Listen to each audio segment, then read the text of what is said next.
बच्चे किसी भी परिवार के सबसे सुंदर नेमत होते हैं। जब एक माता पिता अपने बच्चे को जन्म देता है तो उसके मन में ये आकांक्षा स्वाभाविक रूप से उठती है कि मेरा बच्चा तेज बने, समझदार बने, उसका दिमाग चलने वाला हो, उसमें वह शक्ति हो कि वह सही गलत का निर्णय कर सके। लेकिन इस युग में जहां मोबाइल, टीवी, इंटरनेट और कृत्रिम जीवन शैली ने बच्चों की स्वाभाविक बुद्धि पर एक तरह का पर्दा डाल दिया है, वहां सबसे बड़ी चुनौती यह बन जाती है कि बच्चे की बौद्धिक शक्ति को कैसे जागृत रखा जाए। बुद्धि का विकास केवल पढ़ाई से नहीं होता, ये जीवन शैली, वातावरण, खान पान और संस्कारों के मेल से होता है।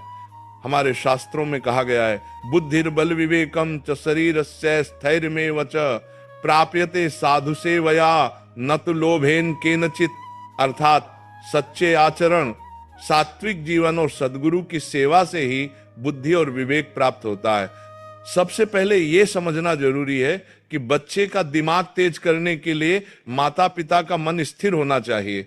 जिस घर का वातावरण शोर शराबे वाला, गुस्से और टीवी के शोर से भरा होता है, वहां बच्चे का मस्तिष्क संतुलित नहीं रह सकता।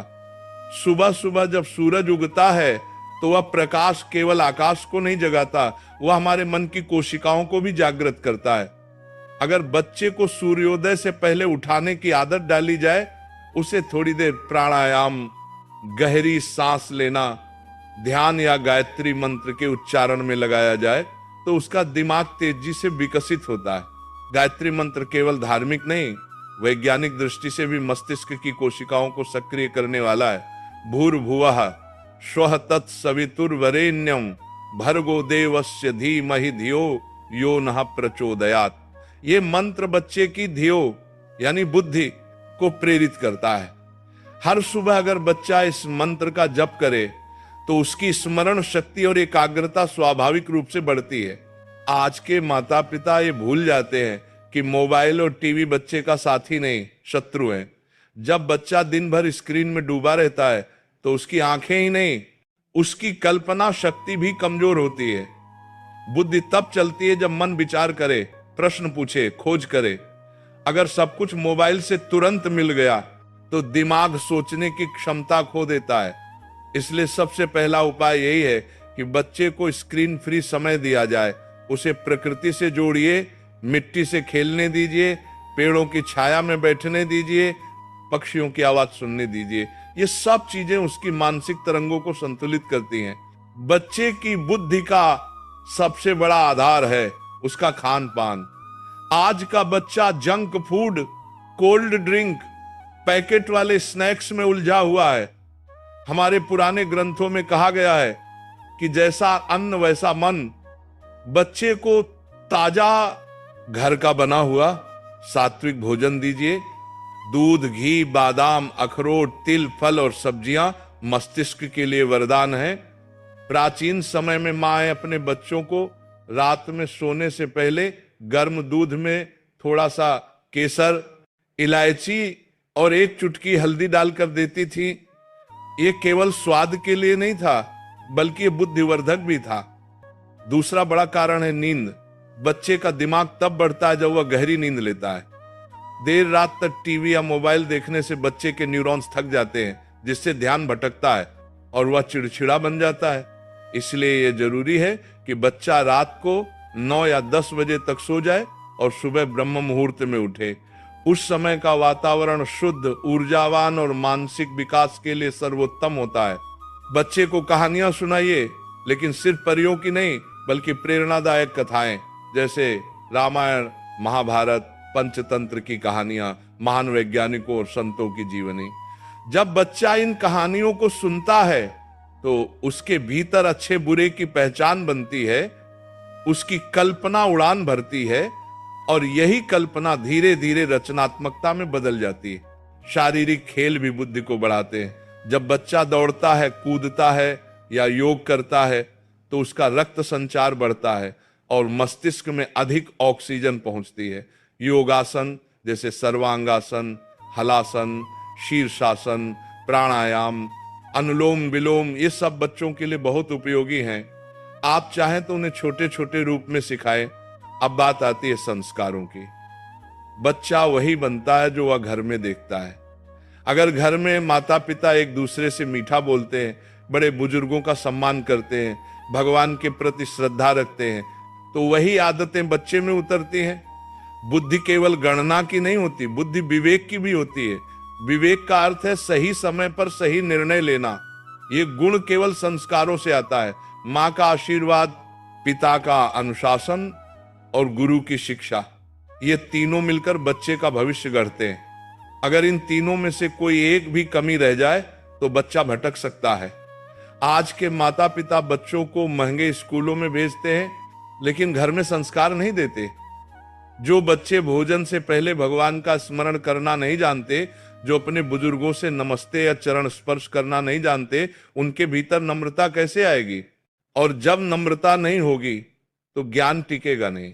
बुद्धि का तेज मतलब ये नहीं कि बच्चा सिर्फ ज्यादा याद करे, बल्कि ये कि वह समझे, अनुभव करे और सही दिशा में सोचे। इसके लिए ध्यान सबसे बड़ा साधन है। रोज 5 से 10 मिनट का ध्यान बच्चे को सिखाएं। उसे कहें कि वह अपनी आंखें बंद करे, मन को शांत करे और गहरी सांसें ले। यह अभ्यास उसकी एकाग्रता को अद्भुत बना देगा। एक और अद्भुत उपाय है संकल्प की शक्ति। सुबह सुबह बच्चा अपने मन में ये बोले, मैं तेज हूं, मैं बुद्धिमान हूं, मैं अपने माता पिता और गुरु का आदर करता हूं, मैं आज कुछ नया सीखूंगा। ये वाक्य उसके अवचेतन मन को जागृत कर देते हैं। बच्चा रोज सकारात्मक वाक्य बोलता है, उसका दिमाग स्वतः तेज होता जाता है। मंत्रोच्चार भी बच्चों के लिए लाभदायक है। नमः शिवाय, नमो भगवते वासुदेवाय, गम गणपतये नमः। इन मंत्रों का उच्चारण करने से मानसिक तनाव कम होता है और स्मरण शक्ति बढ़ती है। प्रकृति के संपर्क में रहना भी आवश्यक है। पेड़ों के बीच चलना, सुबह की धूप लेना, घास पर नंगे पैर चलना, ये सब न सिर्फ शरीर बल्कि मस्तिष्क को भी ऊर्जावान बनाता है। बच्चे को टीवी या गेम्स की बजाय प्रकृति के पास ले जाइए, वहां उसका मस्तिष्क खुद नया विचार पैदा करेगा। एक और बात, बच्चों को भय में मत रखिए। अगर हर समय डांट फटकार मिलती है तो बच्चे का आत्मविश्वास गिरता है और बुद्धि सिकुड़ जाती है। उसे प्रेम से समझाइए, गलती करने पर कारण पूछिए और समाधान बताइए। प्यार और संवाद से बच्चे का मस्तिष्क खुलता है। हर शाम बच्चे के साथ कुछ समय संवाद का रखिए। उससे पूछिए कि उसने आज क्या सीखा, क्या महसूस किया, किस बात ने उसे खुशी दी। ये संवाद उसके सोचने समझने की शक्ति को बढ़ाता है। अब देखिए, पुराने समय में बच्चे इतने तेज क्यों होते थे? क्योंकि वे प्रकृति के संपर्क में रहते थे, माँ के हाथ का सात्विक भोजन खाते थे, घर में संस्कार मिलते थे और सबसे बढ़कर उनके पास गुरु होते थे। आज के बच्चे के पास सब कुछ है, मोबाइल, टैबलेट, गेम्स, लेकिन गुरु नहीं। और जहां गुरु नहीं होता वहां दिशा नहीं होती।